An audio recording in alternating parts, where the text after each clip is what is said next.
भाभी उठो ना। क्या हुआ है आपको? ऐसे क्यों घर की चौखट पर बेहाल पड़ी हो? माता पिता की इकलौती बेटी अंजलि, जिसका विवाह बड़ी धूमधाम से अजीत नामक युवक के साथ हुआ था, वह एक खुशहाल जिंदगी जी रही थी। अंजलि के व्यवहार और कार्य कुशलता से उसके सास ससुर बहुत खुश थे और वो अंजलि को प्यार भी बहुत करते थे। अंजलि भी अपने परिवार का बहुत ध्यान रखती थी और कोई भी ऐसा कार्य नहीं करती थी जिससे उसके परिवार को ठेस पहुंचे। जीवन की गाड़ी ऐसे ही खुशहाल पटरी पर चल रही थी। पर कहते हैं ना, सब दिन हो इतना आसान ऐसा नहीं होता। और ऐसा ही हुआ कुछ अंजलि और अंजलि के परिवार के साथ। एक बम ब्लास्ट में अंजलि के पति की मृत्यु हो गई। परिवार पर और अंजलि पर तो जैसे दुखों का पहाड़ टूट पड़ा। अभी तो हंसती खेलती जिंदगी थी और पल में बदल गई। जाने किस्मत ने अंजलि के लिए क्या सोच रखा था। बेटी की मौत के बाद उसके सास ससुर ने अपना कुछ और ही रंग दिखाना शुरू कर दिया और अजीत की मौत का जिम्मेदार अंजलि को ठहराने लगे।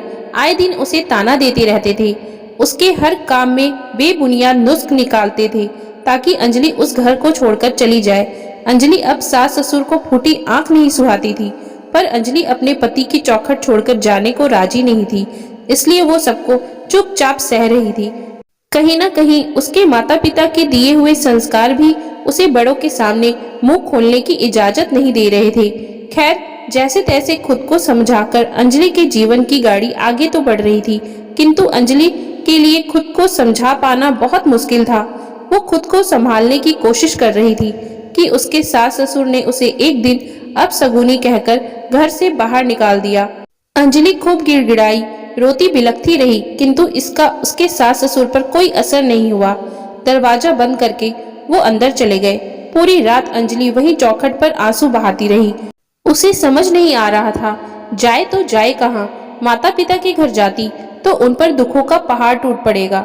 एक तो आर्थिक तंगी, ऊपर से विधवा बेटी का बोझ। यही सब सोचकर अंजलि के पांव अपने मायके की तरफ नहीं बढ़ रहे थे, किंतु अचानक कुछ ऐसा घटित हुआ। इसे अंजलि का भाग्य कहिए या वक्त का फैसला। जिस रात अंजलि को घर से बाहर निकाला गया, उसी की अगली सुबह अंजलि की ननद विदेश से अपनी पढ़ाई पूरी करके घर लौटी।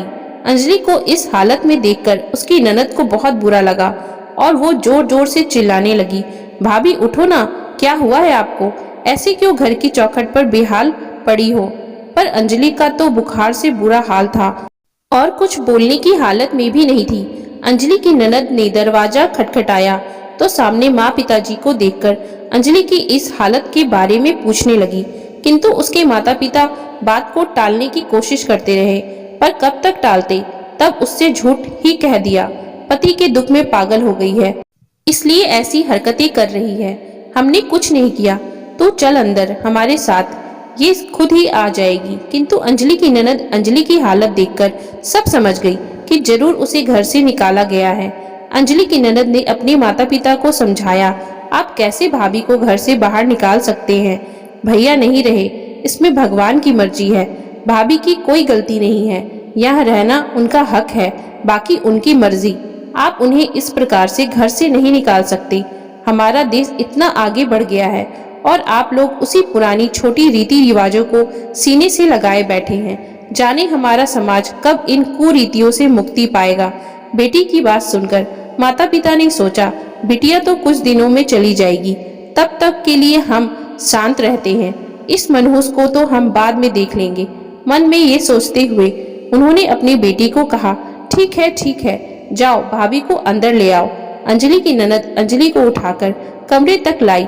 ननद की सेवा से अंजलि कुछ ही दिनों में स्वस्थ हो गई, किंतु बहुत गुमसुम सी रहने लगी। उसके जीवन में मानो कोई रंग ही ना हो। उसके सास ससुर उसे कोई भी रंगीन कपड़ा पहनने नहीं देते थे, यहाँ तक कि अगर वो रंगीन कपड़ों की तरफ देख भी ले तो बहुत ही जली कुटी उसे सुनाने लगते थे। इसके अलावा उसके साथ नौकरों की तरह व्यवहार करते और घर का सारा काम उसी से करवाते थे। ठीक से काम करने के बावजूद भी लाखों गलतियां उसमें निकालते थे। अंजलि इसी को अपना नसीब मानकर किसी तरह जीवन काट रही थी, किंतु अंजलि की ननद से यह सब देखा नहीं जा रहा था। वो एक पढ़ी लिखी, समझदार और नई सोच वाली लड़की थी। ऐसे ही एक दिन बैठे बैठे वो सोचने लगी, अंजलि भाभी की अभी उम्र ही कितनी है, पूरी जिंदगी पड़ी है उनके आगे। भैया तो अब लौट कर आने वाले नहीं, तो भाभी पूरी जिंदगी किसके सहारे काटेगी। ऐसी जिल्लत सहते सहते तो उनकी जिंदगी नर्क हो जाएगी। मैं भाभी को ऐसे नहीं देख सकती, आखिर वो भी तो इंसान है, उन्हें भी जीने का हक है। मुझे भाभी से बात करनी ही होगी उनकी दूसरी शादी के विषय में। उन्हें अपनी जीवन में एक नई शुरुआत करनी ही चाहिए, ये उनका अधिकार भी है। यही सोचकर अंजलि की ननद अंजलि के पास जाती है और उससे अपने मन की सभी बात कह देती है। पर अंजलि ये सब सुनकर थोड़ा मायूस हो जाती है और कहने लगती है, नहीं, मैं अपने पति को धोखा नहीं दे सकती, मैं दूसरी शादी नहीं कर सकती। किसी और के बारे में सोचना पाप है और मैं अपने सर पर ये पाप नहीं लेना चाहती। मुझसे ये बिल्कुल भी नहीं होगा। तुम कृपया दोबारा मुझसे ये सब बात ना करना, मुझे सुनने में बिल्कुल भी अच्छा नहीं लग रहा। किंतु अंजलि की ननद ने हार नहीं मानी। वो बार बार अंजलि को यही समझाती रही, दूसरी शादी कोई पाप नहीं है, जिंदगी की नई शुरुआत है। हर औरत को जिंदगी जीने का हक है। मैं आपको ऐसे घुट घुट कर जीते हुए नहीं देख सकती। फिर एक दिन अंजलि की ननद ने उसे योगेश, जो उसका एक अच्छा मित्र है, जिसकी पत्नी का 1 साल पहले देहांत हो चुका है, उसकी पूरी कहानी अंजलि को सुनाई। अंजलि को योगेश की कहानी अपने जीवन से मिलती जुलती लगी। वो भावुक हो गई। तभी अंजलि की ननद ने झट से कहा, उसकी उम्र भी ज्यादा नहीं है और वो दूसरी शादी करने के लिए तैयार है।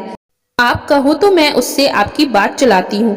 किंतु अंजलि ने इनकार करते हुए कहा, नहीं नहीं, तुम्हें ऐसा कुछ भी करने की जरूरत नहीं। फिर अंजलि की ननद ने कहा, अच्छा ठीक है, मिल तो सकती हैं आप, बस एक बार मिल लीजिए मेरी खातिर, उसके बाद आपका जो भी निर्णय होगा मुझे मंजूर है। ननद के बहुत जोर देने पर अंजलि उस व्यक्ति से मिलने के लिए तैयार हो जाती है। मिलने का दिन तय हो गया। योगेश और अंजलि दोनों मिले। दोनों में बहुत देर तक बातें भी हुई। कुछ घंटों की बातचीत के बाद अंजलि घर लौट आई। घर लौटते ही उसके सास ससुर उस पर बरस पड़ते हैं, दूसरा ब्याह करेगी, करमजली, मेरे बेटे को तो खा गई, अब किसको खाने चली है। इतने कड़वे बोल सुनकर भी अंजलि कुछ जवाब न दे पाई। किंतु अंजलि की ननद किसी भी तरीके से अंजलि की जिंदगी सुधारना चाहती थी, क्योंकि उसे पता था कि जब तक वो घर में है तब तक अंजलि इस घर में रहेगी, उसके बाद उसे घर से निकाल दिया जाएगा। इसलिए जाने से पहले अंजलि को खुद अपने जीवन में आगे बढ़ते हुए देखना चाहती थी। अंजलि की ननद ने अपने माता पिता को समझाया, अंजलि की मानसिक तकलीफ के बारे में बताया। पहले तो वो तैयार नहीं हुए, किंतु बार बार बेटी के समझाने के बाद किसी प्रकार वो मान गए। अगली सुबह अंजलि के लिए एक नई सुबह थी। अंजलि की जैसे ही आंख खुली, उसके सास ससुर ननद सभी उसके सामने खड़े थे। अंजलि को लगा उससे कोई बहुत बड़ी गलती हो गई है। अंजलि बिस्तर से उठते ही घबराकर बोलने लगी, अगर मुझसे कोई गलती हो गई है तो मुझे माफ कर दीजिए, दोबारा ऐसा नहीं होगा।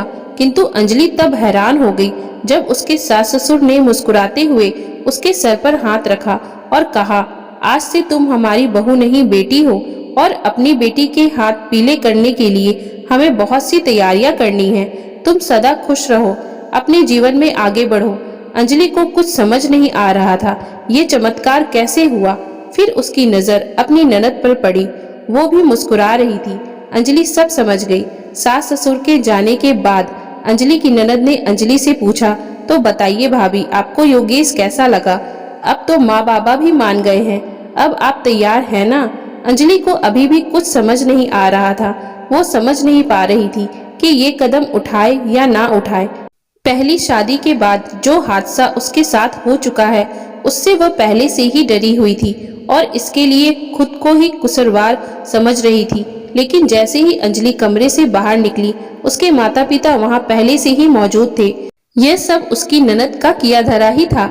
उसने अंजलि के माता पिता को भी सारी बात समझा दी थी और अंजलि के माता पिता भी इस शादी के लिए पूरी तरह से तैयार थे। सबकी मर्जी और माता पिता के समझाने पर अंजलि भी दूसरी शादी के लिए राजी हो जाती है। फिर कुछ दिनों के बाद बहुत ही साधारण ढंग से अंजलि और योगेश की शादी हो गई, क्योंकि योगेश और अंजलि दोनों की यही इच्छा थी। आज अंजलि और योगेश 2 बच्चों के साथ एक खुशहाल जीवन जी रहे हैं और इस खुशहाली का सारा श्रेय जाता है अंजलि की ननद को, जिसने सही समय पर यह कदम उठाकर अंजलि के जीवन को संवारा और अंजलि को नई उम्मीद, नई शुरुआत की रोशनी दिखाई। अगर समाज में पुरुषों को अधिकार प्राप्त है दूसरी शादी की, तो स्त्रियों पर रोक क्यों? उन्हें भी हक है नई शुरुआत का और अपनी जिंदगी में हर खुशी हासिल करने का। तो दोस्तों, अगर आपको हमारी आज की ये कहानी अच्छी लगी हो तो कृपया आप हमारे चैनल को लाइक, शेयर एंड सब्सक्राइब जरूर करें, जिससे हम आपके लिए और भी अच्छी अच्छी कहानियां लाते रहें। Thank you for watching.